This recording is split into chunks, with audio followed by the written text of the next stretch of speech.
Entering the box.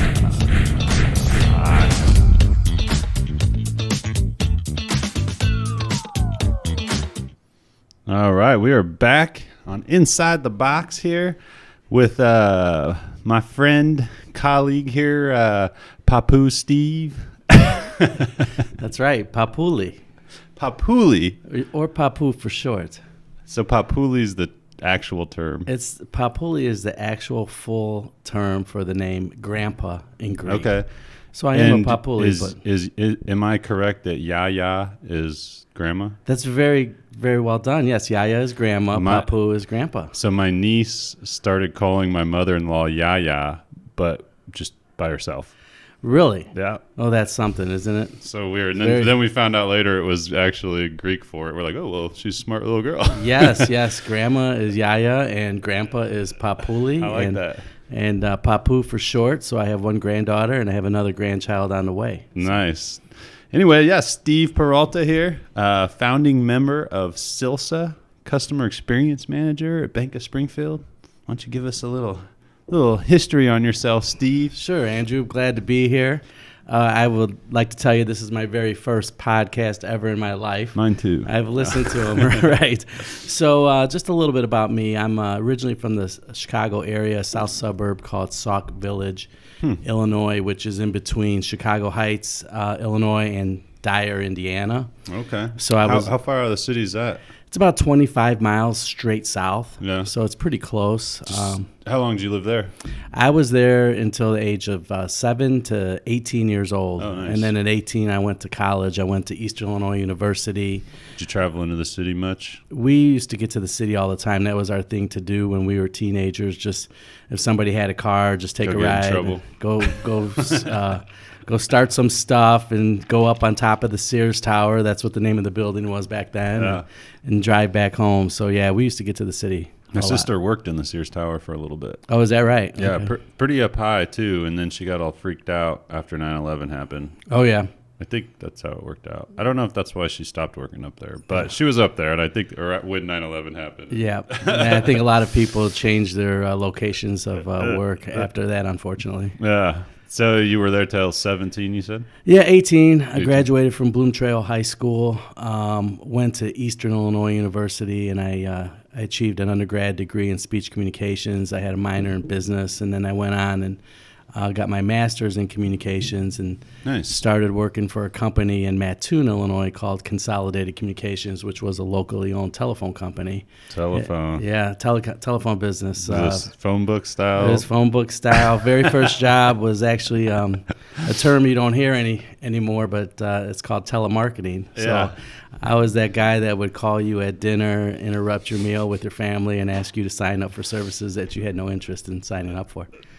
For phone, but you were selling for phone book ads, right? Well, they had a Yellow Page company, but I specialize in the telephone services. So at that time, I'm really going to date myself, but we had 4 primary services that we would offer: call waiting, call forwarding, three-way dial, and speed dial, which these are all services people don't use anymore, or that you certainly wouldn't pay for them. That's so we would sell those services to telephone company. Isn't that customers. weird how those little services like cell phones, like you used to pay for text messaging, you know what I mean? Oh, you get 300 messages a month or whatever. Sure. And it's like they charge you for these little services until they finally just like, all right, it's included with your shit. Yeah, and that's the thing. I was telling my kids, my wife and I, Julie, have a pretty big family. We have 5 kids, and I was telling them, I mean, back in the day, 10 cents a minute for long distance was like quite the deal. Yeah. And so now people don't pay anything for long distance. It's just things have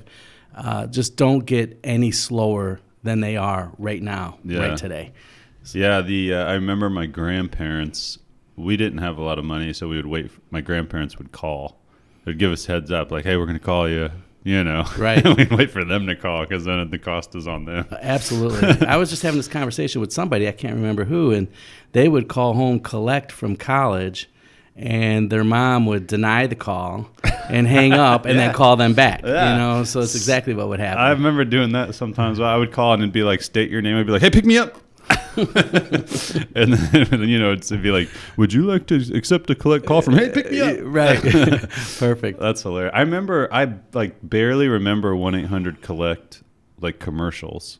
I feel like they had some pretty good commercials back in the day. Yeah. 1-800-COLLECT. Party line was a big deal back then. An old colleague and I were laughing about that, but that was actually a service people would pay for.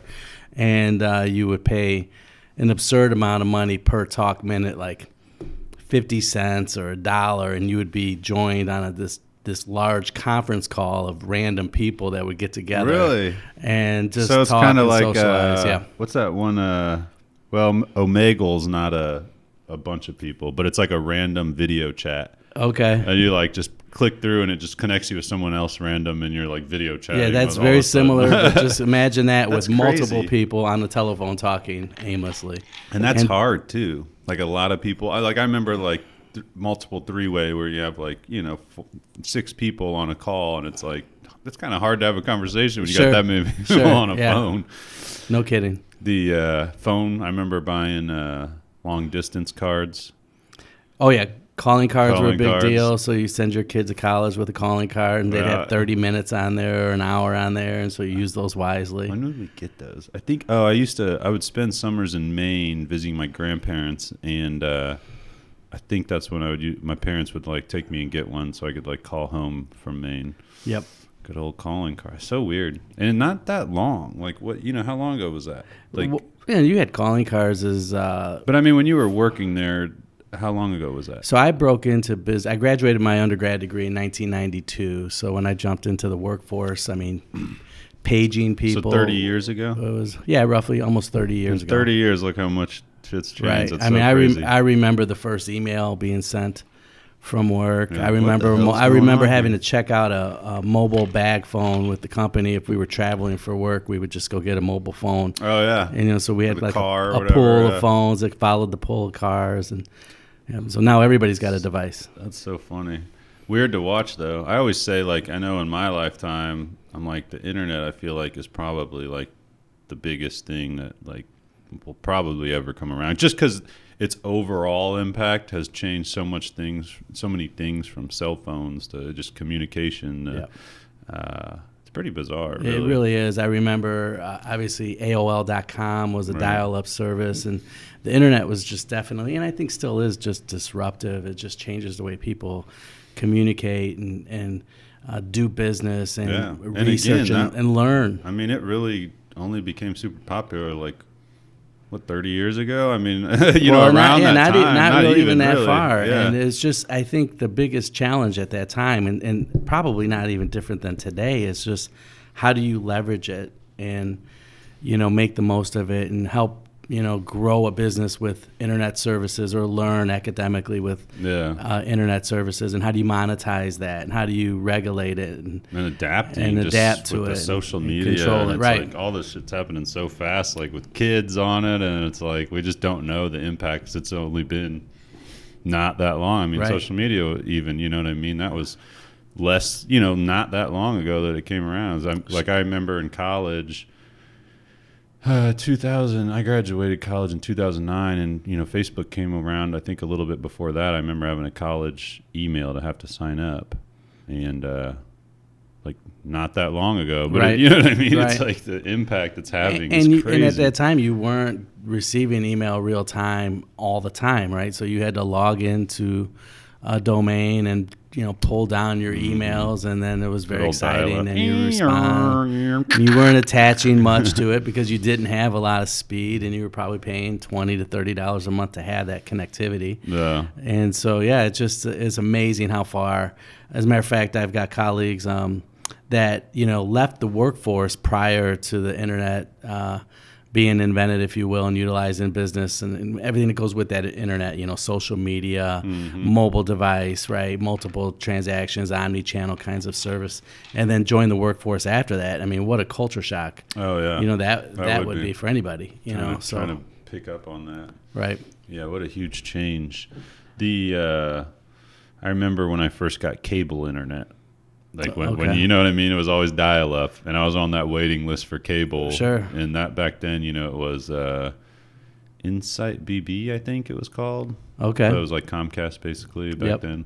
And I remember getting it, and I was like, "Oh, I'm gonna be the best at video games now." Yeah, it was just a big race between the phone companies and the cable companies to see who could deliver, cable or high speed to the door and bill for it and have the best quality service. And that created a lot of job opportunities. And I think that's one of the things the internet's been able to do. Is it's disruptive in that it changed the way people does business, but also it created tremendous opportunities. And I think that in life in general, that change is good. Disruption is good, and if you look at it in the right way, you can find opportunity. Yeah. So get you out of your comfort zone. Sure, it's painful at the time, but always better to face it head on. Definitely has got us to where we are over here. Yeah, this is exciting. I haven't been in the new building here, and I just can't believe how much you all have grown. And the building looks amazing. Congratulations. Yeah, it's been a lot of work, and excited to have it and be able to create in the new space just easier, quicker, better. Yeah. So you're at the phone company doing telemarketing sales. How was that? What was that? Well, my very first job was actually in high school. I was a busboy and a dishwasher for a local restaurant and bar that my mom was a waitress at. So, nice. What age were you when you started? I was 15 years old. 15 years old, and it's good getting that kids. One thing I worry about with how things are nowadays is like getting kids jobs earlier is like harder to get that work ethic instilled into them. It is. It's a tough one because you still want children and kids to be kids, but you want them to learn the value of $1. And with competitive sports and all that extracurricular activities and transportation issues, it's definitely a challenge as a parent today. But back in the day, if you will, my mom made sure she took me to work because she was going to the same place. And we were paid cash, and that's where I learned my customer service skills, is watching my mom work and wait on customers and serve customers, and she would have a good time doing it. And it was all about making sure that the water was there on time and the bread was there on time, and the customer was keeping everything convenient for the customer so that they would come back and refer people back to our restaurant. And give her that good tip at the end of it. And at the end of the day, that tip was raising 2 kids, single woman raising 2 children, and so she needed to make money. And I've never thought about that, but what a perfect example of like somebody having to focus highly on customer service, a waiter or a waitress. Just, you know what I mean? That's literally what you got to do for your, because I mean, you get paid hourly, but it's not much. Right. So you're like, literally the customer service you provide is ideally what you're getting paid based on. I served for a while at Ned Kelly's when it was over there by Target. Okay, great. Yep. I think everybody should work in the restaurant business at some point, in the hospitality business at some point, just to learn the skills that are necessary, not only for customer service, but how to interact and deal with different types of people in different situations. But you're exactly right, and it's kind of one of the philosophies I have. I'm from Chicago. Went to college in Charleston, Illinois. Met my wife there. We spent 10 years there after college working, and was relocated here to Springfield. And this is home, and I'm very proud to call it our home. And in that job, you were relocated here? Well, what had happened back in 1997 is the company that I was working for was acquired by a new company, and my job was eliminated, and they had other opportunities, but they just weren't there in the Charleston community. So Julie and I, my wife, had an opportunity to pick from 3 different cities, and I'll tell you where they were. It was either St. Louis, Champaign, or Springfield. And nice. We had been in the college town for 10 years, so we were kind of done with the college scene, so we didn't go to Champaign. St. Louis was too far from Chicago for my family to come visit, so we decided, Springfield would be home. So, but, one of the things that people talk about sometimes, I hear people say how rude people in Chicago might be. And I don't believe that to be true at all. As a matter of fact, I think some of the best customer service you can receive is in the city of Chicago, and I think it has to do with the fact that those servers in the Chicago area are multi-generational business owners, people that grew up in a waiter environment, service mentality, and they depend on that tip for their income, for their earnings. And I think what you find is the further that you get away from the city, and this is not not for everybody, but I notice sometimes in our community we have people that have a second job or second line of income where they want some extra cash and maybe work, a couple days a week. And so you can see the need for that tip is different than it is for somebody that's relying on it. So I think that's why I'm excited about what Springfield can do in a way of creating more opportunities for people. If we can train people on how to provide better customer service, more people will visit Springfield. More people visit Springfield. There's more opportunities for all of us in our community where we live. Yeah, because that's one of the reasons I wanted to have you on, because customer service I think is such an important thing that people. I like to think people think about it a lot. You know what I mean? But it seems like sometimes it's just not. I've been to numerous businesses where it's like, or online, or when you're talking to online businesses, or they just kind of push it to the side, and it's just about like, well, you're just another person. You know what I mean? We have so many customers. Yeah, unfortunately, it's an afterthought, and really for many of our businesses right now, just finding quality people that care about helping others and enjoy it, right? Because anything that you do in life that you enjoy, you'll do well. Yeah. And so if you don't enjoy people and helping others, you're probably not going to be a great customer service professional. Mm-hmm. Unfortunately, I had a really terrible experience today over lunch. You talked about me being a papu earlier, so our granddaughter is actually visiting. And so I went to a fast food restaurant today and to bring home a meal, and they didn't get the order right, and I was trying to get the order right, and they just closed the window and just absolutely refused to make that order correct. And so it's a lot of our small to and really large businesses are struggling with finding good quality people today. Yeah, you noticed the order was wrong before you left? I absolutely did. Yeah. So I hate because I usually don't double check it. Sure. And you know what I mean. And one of the things that happens to us a lot is my wife's a vegetarian. So I'll order like something without meat, or something with just veggies or whatever, and then when I'll take it home and we open it up and I'm like, oh shit, it's got meat on it. Right. You know what I mean? Right. Yeah. Yeah. Like, and that's just it. And then right. you're like, well, I'm like, I call them and they're like, well, you want to come back? And I'm like, no, I'm 15, 20 minutes away in Sherman. Right. Like, right. God damn it. And the thing is, in service of any kind, and I'm over on the CXO, as you mentioned, at BOS or Bank of Springfield. It's a great opportunity for me and my family. Great company that believes in customer service, from our chairman and the family, through Mike Pence, our president, all the way down to our frontline employees. But when you make a mistake, that's not the worst thing in the world. That's actually a tremendous opportunity to make it right. And make an impression, a positive impression with a customer, to let them know that we stand by them and our product. You understand that you made a mistake, great, and we're going to make it right. It happens. It happens every day. It's just how you respond to it is what makes you different than your competitor. How do you make that mistake or that error better and make it right, for your customer? And how you respond is really, I think, what makes any company different than the competitors that they compete against. So, no, I totally. But agree yeah, with so that. we're kind of all over the board. But I spent good. time telemarketing, got relocated.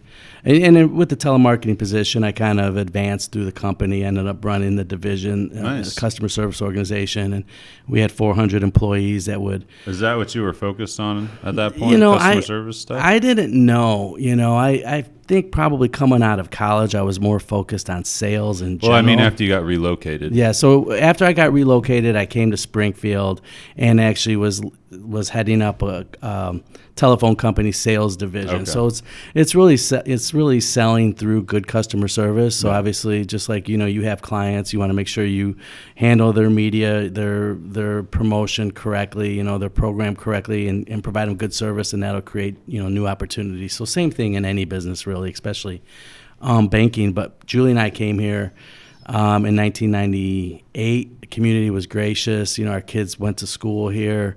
I think it's a big city, but it's really kind of a small town feel, and you can get around pretty easily, 20 minutes to anywhere. Great school district. I always say that Springfield's funny because it's like, what's the general rule? It's like through like so many people, what is that rule? I can't think of it, but you know what I mean? It's usually like division 7 degrees of 7 separation, degrees or something like that. Well, Springfield's like 2. Yeah, it doesn't. Like you always know, like if somebody that knows somebody, where if you don't know them, it seems like. Yeah, and what's cool is there's a great medical district here. There's a great hospitality here. There's state government. I mean, people forget that the state employs a several amount of people here in Illinois, 20-something, or Springfield, Illinois, excuse me, over 20,000 jobs here in our community. So our economy's usually predictable, and it usually does well, because it's typically can be recession proof. So there's a lot of good mold to build with and to expand on. And as a dad of 5 kids, I'm kind of biased to trying to get my kids to come back home. Right. I think that's what that's kind of the end goal, is get people to go to school. Yeah, you want to be close to them. Come back home, make a living here. But that's not for everybody, I understand. But it's a great place to be. Well, I can tell you, I was set on moving away forever, in college. I'm like, I'm just going to get done with school and move away. I had friends out in Colorado. My brother was up in Washington. I was very set on it for a long time. And, out of college, I got a internship at ACE. Okay. And I was working there. I worked there for like 6 years. ACE sign? Yeah. Okay. And my dad ended up getting cancer during that. And, when I kind of left there, stepped away from my position there to take care of him. And then when he passed away, I had been doing like graphic design stuff like that, but was just ready for a change. And I had met my wife now at the time. And, so I was, I kind of that's when I started Upox a little bit there. I kind of at least got on the path to starting Upox. But when I did get Upox started and started getting involved a little bit more with like seeing what's going on, and then I ended up getting connected with the Convention and Visitors Bureau, and I started realizing, like I had lived here my whole life and I had no idea how much stuff went on in Springfield. Right. And I was like, holy crap, like there's all kinds of stuff going on here. Like this is actually pretty cool, you know what I mean? And and mainly from being connected with them because I was helping promote that stuff. Sure.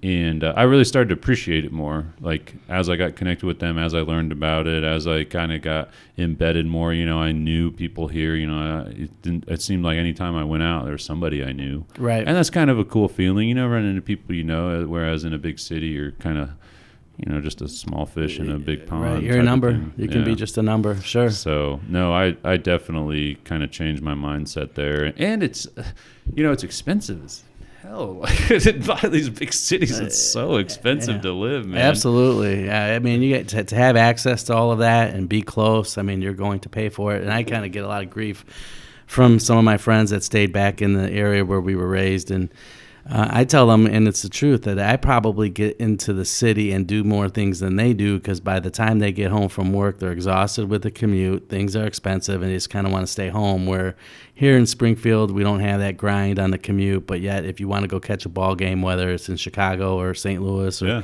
you can get to Indianapolis from here, so you're right in the middle of 3, nice cities. You can do that and make a weekend out of it, or make a long day out of it. So it's possible. Good location. Yep. You a Cubs fan? I am what they call a South Side Cub fan, which is not heard of often back in the Chicago area. So I always say people where I was raised, have a beef with me, and then of course down here, being in the collar, market with St. Louis, I get a lot of grief from the Cardinal fans here. So I'm anything Chicago. I'm not a Sox hater. But you have to pick a team, So they had a name for somebody that wears a Sox hat and a Cubs shirt, and I won't say that name here. But you have to pick a team.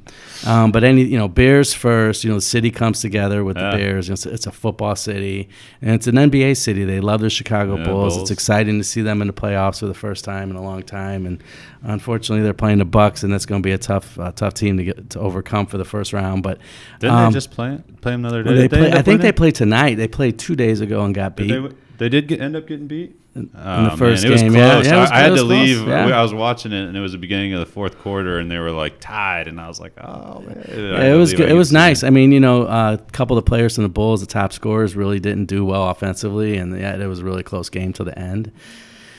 So I love the team. Hockey. I don't know much about hockey, but I'll cheer for the Blackhawks. Yeah. In college, or cheering for a college team was kind of funny. The community where I was raised was more of a blue collar community, and we didn't really even know the University of Illinois existed. So down here, everybody loves the Illini. Right. And going to a smaller school, Eastern Illinois.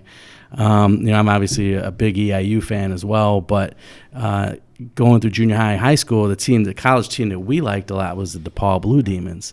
So in the 80s, the DePaul Blue Demons, which is it's a Catholic Jesuit school on the north side of Chicago, and they had some fantastic basketball teams in the 80s. I mean, they were ranked number 1 in the country. Wow.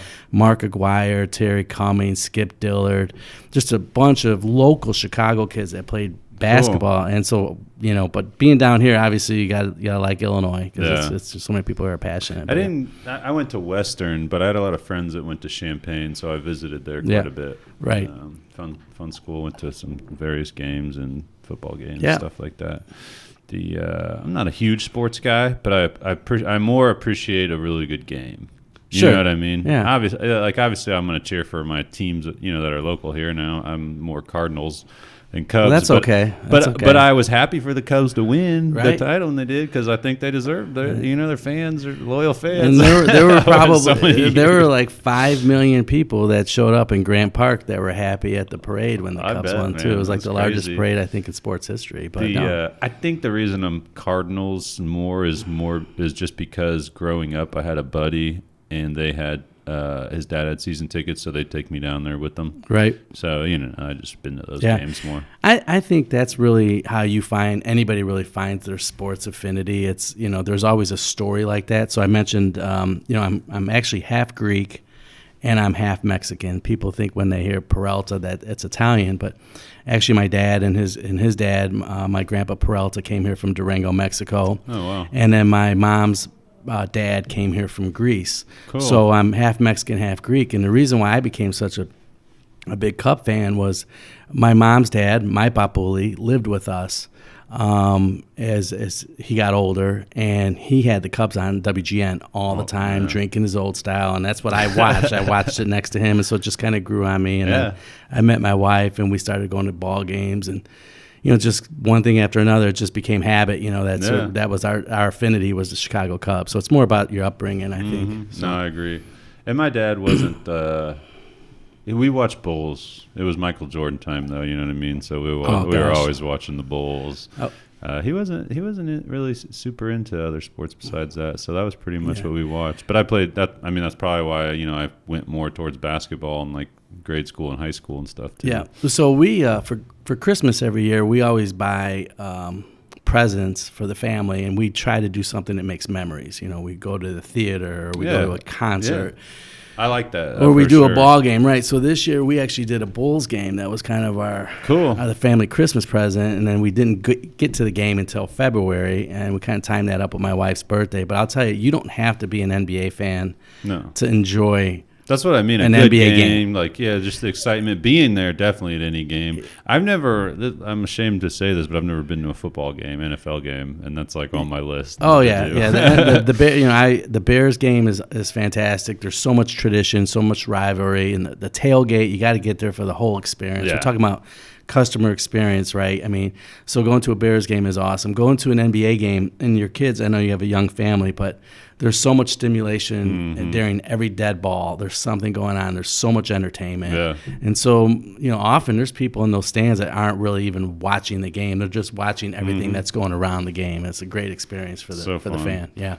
My a friend of ours, he does I don't know I can't remember what his official title is, but he does like marketing and I mean I guess you would say like customer experience stuff for the Miami Heat. Sure. So he's I always see like his like Snapchat or whatever stuff going on there and stuff he's doing, and he's like always hosting these like events and like doing things and halftime stuff. I think he helps plan some of that stuff, right? And he helps with like season ticket sales and stuff like that. Sure. You know what I mean? Like, he's definitely got a good thing with that. Their wedding was crazy. He had like the what's Miami Heat's mascot? It's like a weird like I don't remember the name of it, but it was at their wedding. He showed wedding? up at their Cool. wedding. He's in the crowd dancing with Very everybody. cool. Yeah, very cool. It turned it into a big show, man. It was a lot of fun. It was one of the crazy, most beautiful, craziest weddings I've been to. It was cool. I love it. But yeah, it was a lot of fun.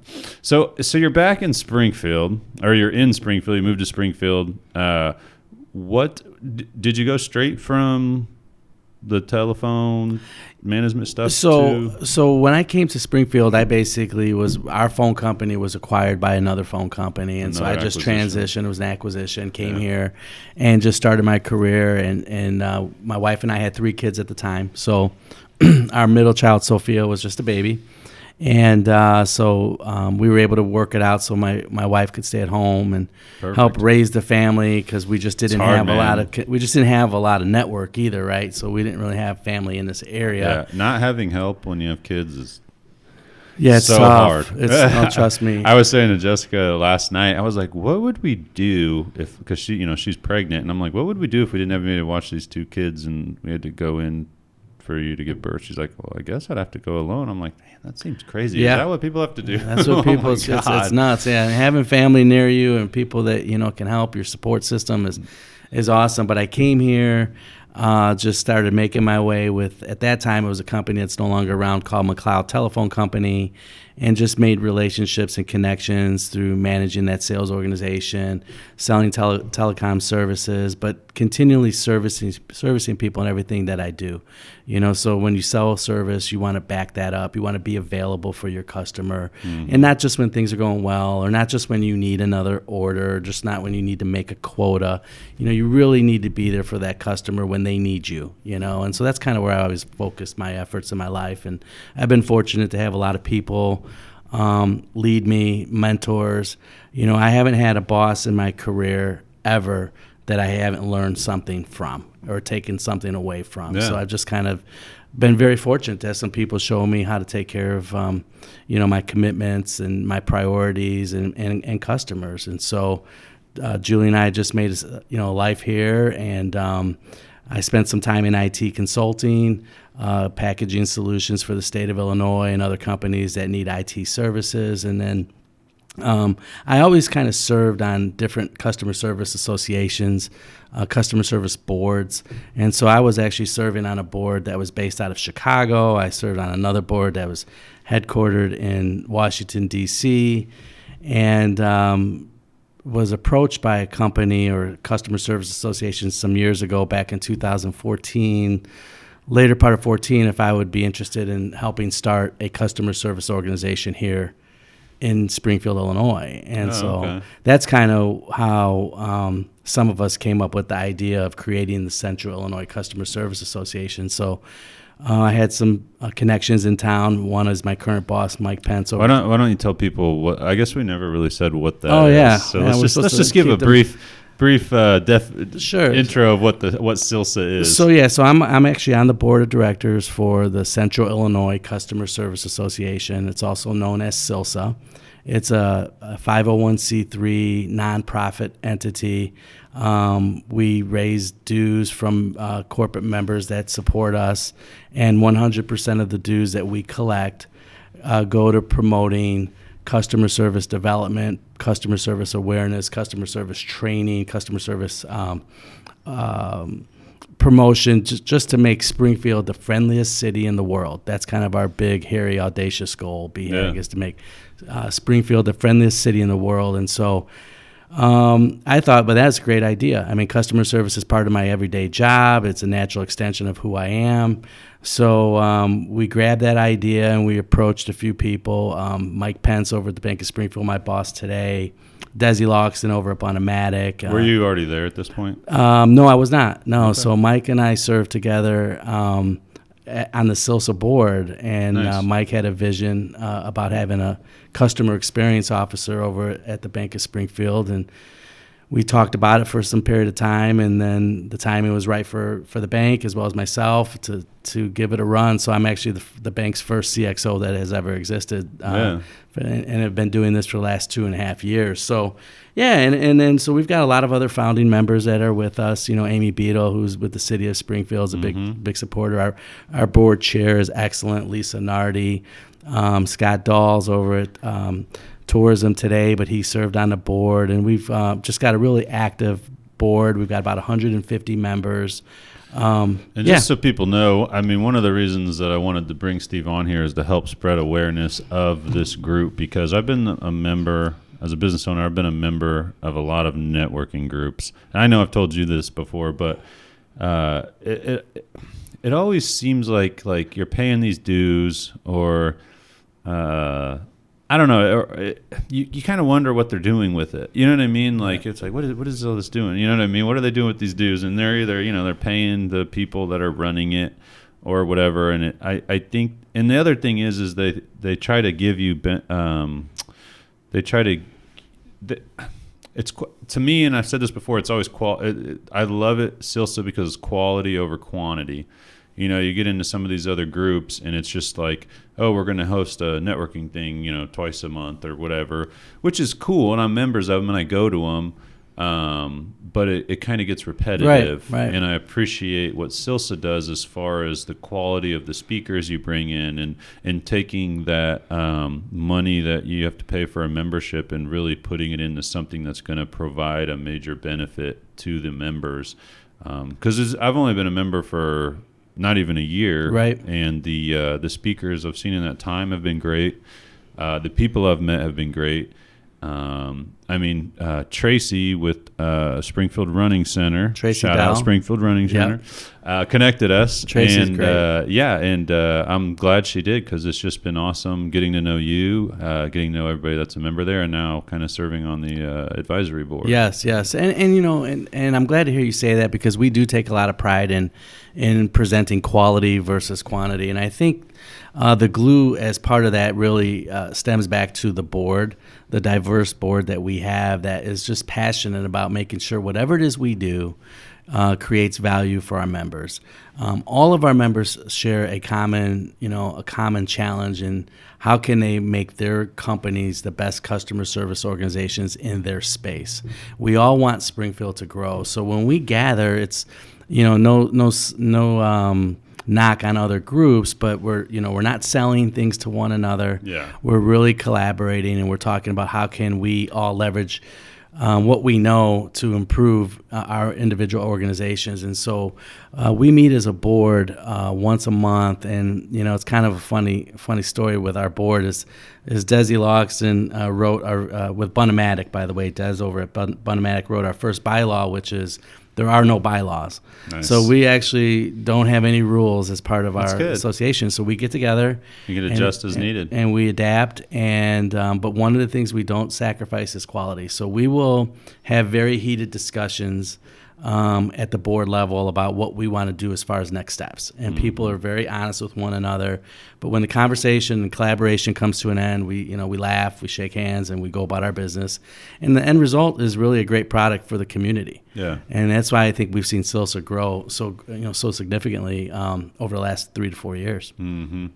Yeah, no, and we have who's the gentleman coming up? We've got Aaron Davis, who is going to be presenting at Hope Church on May 5th. Yeah. Great story.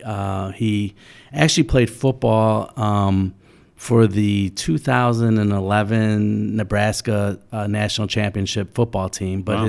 his dad was actually a janitor, and he would help his dad to make the bills and make ends meet. And so he's got just a great perspective on work ethic and customer service, and he can connect with audiences at all different levels. And so we're excited, and this, he's flying in.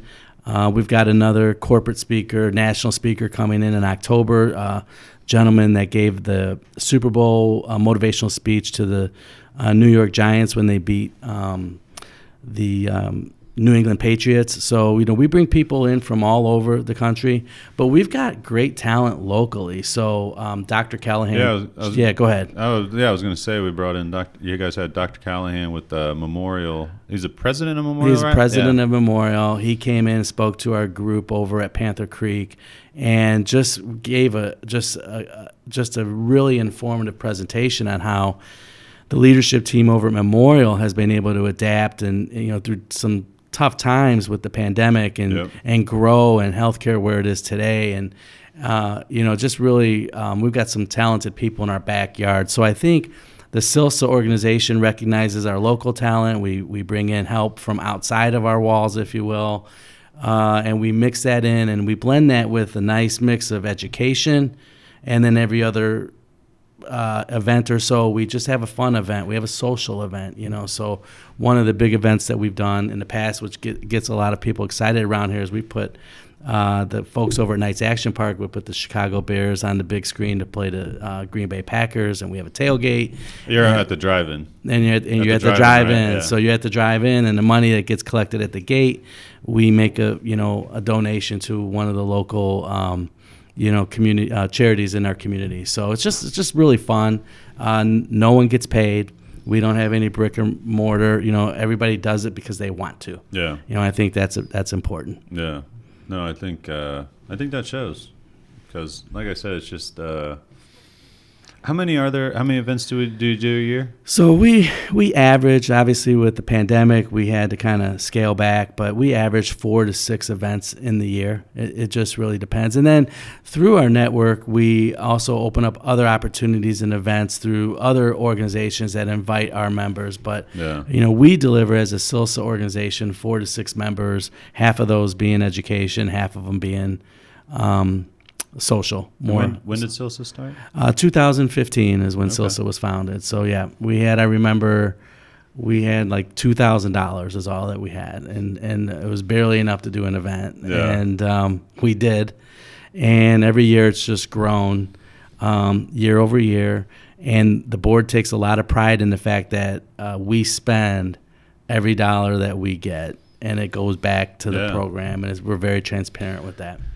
What I like to think about is, with it growing and there being more money that goes in, knowing that you put that money back out there, the better the speakers and the better the events the future holds.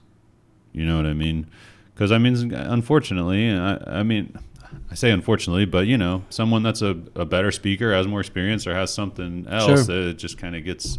You have to pay more for that. So I think that's pretty cool to think about, where that could be at someday if you're bringing in some, if enough businesses become part of it and you're bringing in, you're already bringing in, pretty, well-known speakers that are very good speakers. But just thinking about where that could lead is kind of interesting to think and about. we've had a lot of discussions. I think one of our challenges as a board is that we're all volunteers and we all have full-time jobs. That's tough. And so it's like, okay, how do we do all these things? Especially if you have families also. We have families. And we all, we have positions. Most of the people on a board have, leadership roles within their companies, so they've got a lot of responsibility. So it's really balancing, okay, here's all the great things we can do, for our members, but, okay, what really can we get done? And that's a tough one, and that's a great problem to have. I think we'd like to see just even more engagement from our sponsoring members, if you will. Our engagement's pretty good, probably 60% of our members, 70% of our members will come out. That's what I was going to say. Do you mean just people that come out? The people that come out, because we average about 100 to 150 on the high side people that will come to an event. Mm-hmm. And we have more members than that. And and when you're a member, you can bring. You can, we're very flexible. Yeah, we're again no bylaws is kind of our first bylaw, but we can invite people to witness and participate in an event. And if they like it, they can join. We're very flexible. But I remember talking with Gloria Sheedy over at Sheedy Shores Wine Garden, who's also a member, and she was at a presentation, and we had probably again, this was probably coming right out of the pandemic, so we might have had like 70 or 80 people there. There just wasn't that many people there. But I remember Gloria saying, Steve, these are great programs. What is it going to take to get more people from our community to come out? And I think that's the thing we try to balance. And, you try to offer a program in the morning, but then the people that are busy in the morning can't make it. You offer a program, right. No one seems to really want to do a lunch program, so then we usually go late afternoon and continue that into a sponsor. But we'll continue to work at it and add more members. I think that's always tough. Because, some people's availability is just morning, some is the evening, and it's probably always something that you got to battle. Yeah. I was thinking about that with our grand opening. Like, what's the best way to handle this? Yeah, when's the best time? You know what I mean? So it's Friday the 13th, right? That's right. That's my day, baby. Did you do that by design? Oh, yeah. It's also the day. So we got this golf car giveaway coming up where you're going to be able to, I don't know if I've told you about it, but you're going to be able to enter to win a golf car. Okay. We're doing it with the Memorial Health Championship, the local professional golf tournament, and Michelob Ultra is also a sponsor of that in County Market. But every Friday we'll be out at a different bar or restaurant, and then on Thursdays we'll be at County Markets. But that Friday the 13th is technically our kickoff. It's not like advertised really, so those are watching this get a little inside scoop to be able to come out and have a chance to get qualify. Right. But then after that, every Friday will be somewhere where people can qualify. So, so that's exciting too. Yes. Just everything kind of seems like it's falling into place. And I was pushing for that day. I was kind of bummed because we were trying to book bands and people were booked, and I was like, man, it's just not going to work for this day. I really wanted to be on this day. And we ended up, out, so we're excited. I know many of our board members and our members at large are planning on coming out and supporting you. I think what you're doing for the community and our community businesses, and I know you have a national footprint with your client base, is amazing. We definitely plan on attending. Yeah, I'm excited. I appreciate the support that I get from the people, and like I said, it was just nice when I met everybody, how I guess you could say welcoming and just interested in what was going on. Sure. And trying to help where they could, or connect me where I needed to be connected or whatever. And I've got that a little bit in other groups, but definitely nowhere near as much, I would say. I don't think. Well, it's really all what we make it as a community, So the city's behind us. We've got a lot of our state agencies that support us. We've got the Hotel and Motel Association are big supporters of our organization. Most of, obviously BOS was a founding member, Bank of Springfield, but I would tell you that many of our community banks in Springfield are members, and some of them serve on the board with us. As well, Steve Miller over at IMB and others. And so really with CILCSA, it's all about the community. It's all about customer service, and it takes a village to help a community grow and raise, a family in your community. And so we pull together well. And it's just special to be a part of it. I love it. I take a lot of the skills that I learned from CILCSA and I apply them to my everyday world over at BOS. Yeah. And so goes hand in hand with your position. That's it really does. It really does. So I don't feel like I'm divided. Yeah. What does the customer? I for some reason I love that title, but sure. What does your day-to-day look like? Customer experience? What exactly is my job here? Is that what you're saying? Customer experience. I work with people. It's awesome. Yeah, you know what I mean. It's just you're constantly checking with clients and just making sure. Everybody's happy. Yeah. Have you seen the movie Office Space before? Yeah. Yeah. So then he gets asked what's his job here, and he works with people. So I get that question a lot. So customer experience. Not gonna work here anymore. Yeah. So the customer experience initiative buzzword, if you will, has really started to get hot over the last 2 to 3 years. And so my role as a CXO over at BOS is to ensure that any customer that brushes across the bank in any capacity, any potential customer has the best possible experience that they can, that they walk away. And it's really more than just customer service from a transactional perspective. It's all about how do they envision our brand? How do they envision who we are in the community? How do we make them feel by dealing with us? So a potential customer or an actual customer might be someone that takes out a loan or comes through our teller line and there's a transaction, or they call our call center, or they access a mobile device to do a transaction on mobile banking. It could be one of our vendors. It could be one of our contractors that works with us, that's doing business for us. At BOS, we really believe strongly that the number one customer that we serve is our employee. Mm-hmm. And so we have a huge initiative at BOS to ensure that the employee experience at BOS is the best that it possible can be, that it can possibly be. Is that you help with that too? I do. Yeah. So I have what you would call employee experience or employee relations, as well as customer outside the bank experience, right? But, it really starts with the employee. And so in order to try to scale and replicate the great things that we've done here in Springfield, and there's been tremendous growth in Springfield, but people don't realize this.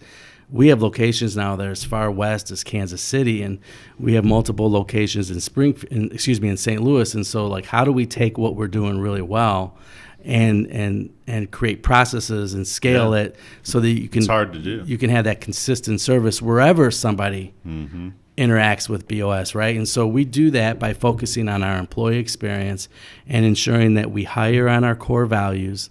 So we have 5 core values at BOS. We do not sacrifice those. And together they stand for an acronym called PRIDE, which is being personable, right? Be happy, be responsive, get back to people when we're supposed to get back to people, be informative. We're managing people's financial, expectations. So we've got to know our job, be dedicated. And I really think being dedicated is the secret sauce of who we are. We've got a lot of talented people at the bank, many that are new to banking. I've only been in banking not even 3 years, but we're all dedicated to our goals. Mm-hmm. And last is being excellent. And that's being the best that we can be every day, accept coaching, be open to coaching and development, be open to always striving to make things better. Yeah. And so we really focus on hiring and coaching and developing to our core values. And if we have happy, capable people, they will take care of our customers for us. Yeah. And so it's really a culture thing. Yeah. Interesting. So we collect a lot of data, so a lot of survey data from outside the bank. We actually survey our employees every month and ask them a percentage of our employees every month and ask them how we're doing against our core values and ask them for things that we can do better. We have an anonymous suggestion line. So, all that stuff kind of rolls to me, but really it's a team effort. It's the entire leadership team. I may carry that title, CXO, right. But trust me, there isn't one person at BOS that doesn't own the customer experience. We all own the customer experience. Well, it was interesting, Tracy introducing us, because obviously, right at that same time, I was going through the loan process for this new studio, and it just happened to be with BOS. Right. And it was just funny how you know what I mean. I always say things happen for a reason, and that was a very good example of just going through that and having such a good experience working with Julie. Yep. And Julie Stapleton. Yeah, she just I talked to a lot of banks. I feel like a lot of them didn't take me very seriously. And, trying to get a loan and thinking I was just, somebody random coming in. Mm-hmm. And it's funny now because I have so many banks reaching out to me wanting to go to lunch and do this or that or talk to me.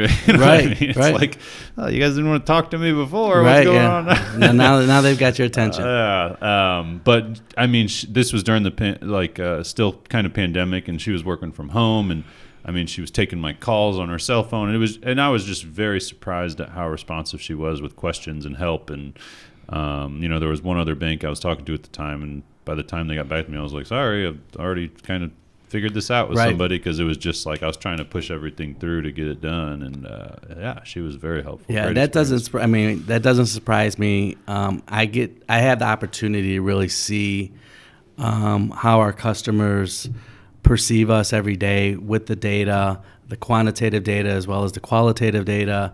We have just tremendous people throughout the whole organization, and I do believe it really starts at the top. And sometimes that's a cliche, but Tom Morantz and Mike Pence and Jason Knaler, they will say that this organization was really built one customer at a time. Mm-hmm. And in order to continue to grow and create opportunities for our people, in the communities in which we serve, we've got to take good care of our customers, because there are decisions, there are options, there are other choices where customers can go and take their business. And so we've got to make the most of the opportunity when we have it. It's kind of amazing how many like local banks there are. Yeah. I never really thought about that before, but there's like, I feel like 5 or 6 different pretty, I mean, I don't know if you say big, but like local, banks, which when I started this business, I was I needed certain functionality from the bank, and I needed them to kind of integrate with the software I was trying to use. And, I had to go with like a national bank because of that at first. But then during the pandemic with the PPP loans and stuff like that, I was just getting, you know what I mean? I almost didn't even get any money at all because they weren't prioritizing me. I was just small potatoes to them, you know what I mean?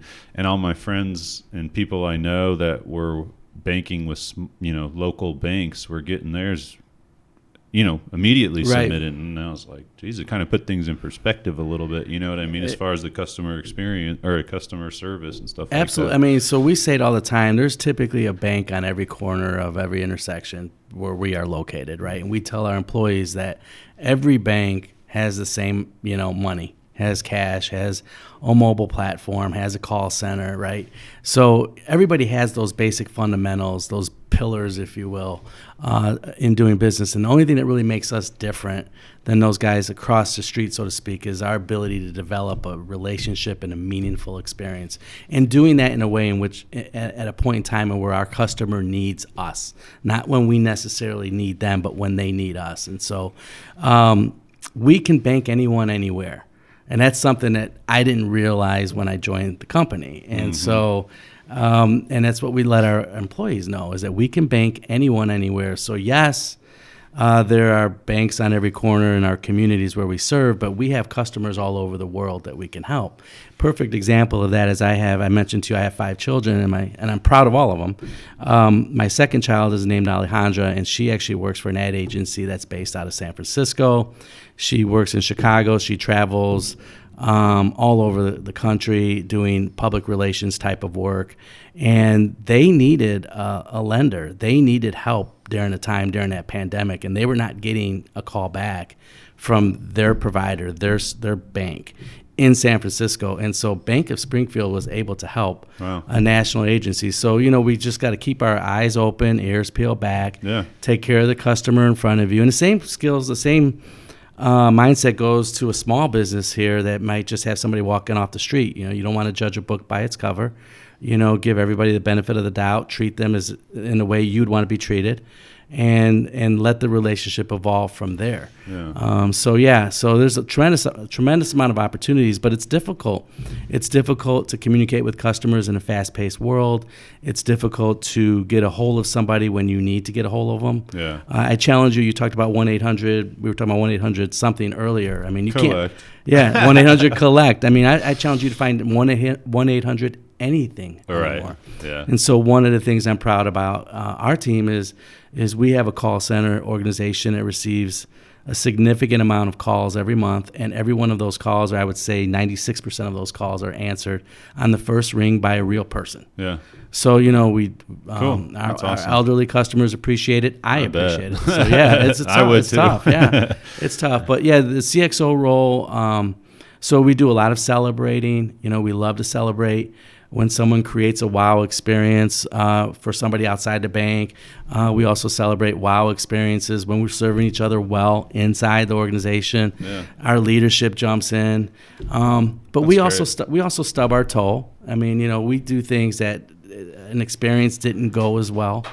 And you learn from it. And we learn from it, and our customers let us know, hey, you missed the mark on this one. And so it is not unusual for myself to make a phone call to a customer and apologize.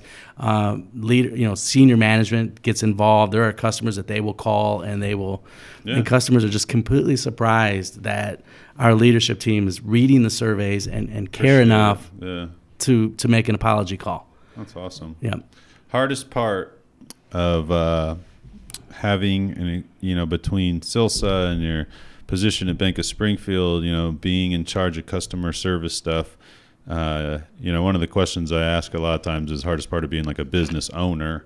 But how about the hardest part of a role like customer service experience officer? Yeah. So I think, and that's a great question, because it is a challenging role, because there's a lot that goes into it. We touch everything in the organization, all the pillars. There's multiple. The customer environment is very complex, and inside the organization, I am structured in a way that I report to our president, but outside of that, I manage no one. So I am. I'm more business process improvement. I'm trying to consult. I'm trying to serve my team. And it can be tough because there's so much to do, but you only have so much time. So I would say probably the biggest challenge for me personally is just understanding and stepping back that what we're talking about here is culture. We're talking about creating a culture and that is sustainable, that is continually driving for improvement. And sometimes when you're making culture change, you could take one step forward and then something happens and you can go 2 steps back. You can take 2 steps forward and 1 step back, but you're continually moving forward. And sometimes you have to step away from things and look at the whole big picture.